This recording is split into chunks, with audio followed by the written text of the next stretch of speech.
عامة.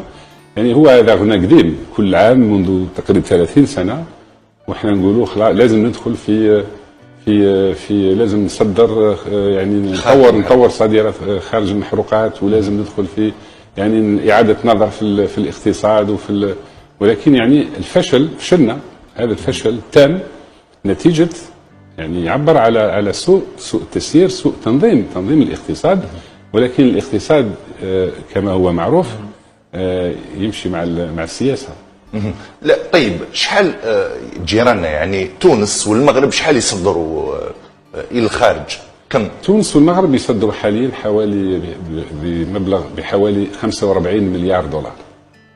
يعني تصور اذا عملنا مقارنه، مليار 45 مليار، وهذا 45 مليار ما جاتش ما طاحتش من السماء. هما ما يصدروا لا نفط ولا غاز، يصدروا ثياب، يصدروا مواد غذائيه، يصنعوا في بلادهم ويصدروا. يعني الصادرات نتاعهم متنوعه، وصبحوا يعني كل دولار اللي يربحوه نتيجه العرق نتاعهم والتعب نتاعهم. يعني واحد ما ينحيه لهم، ما همش مرتبطين بالاسعار بالاسواق النفطيه. نعم. يعني ما همش خايفين، هما تعبوا ولكن اليوم دخلوا في المليح كما نقولوا.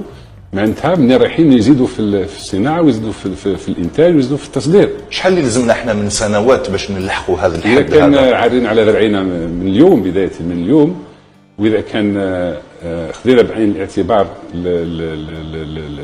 حاله الاقتصاد نتاعنا والصناعه نتاعنا، ربما 50 سنه باش نلحق الدرجه اللي لحقوا لها هما الان. هذا خارج قطاع المحروقات. واذا ما عرفناش كيف نستعمل الموارد اللي ما زالت عندنا الحمد لله، اذا ما كان فيه اعاده نظر في لورغانيزاسيون جينيرال دو ليكونومي وهي مرتبطه بالسياسه، بلا شك يعني رايحين الحيط.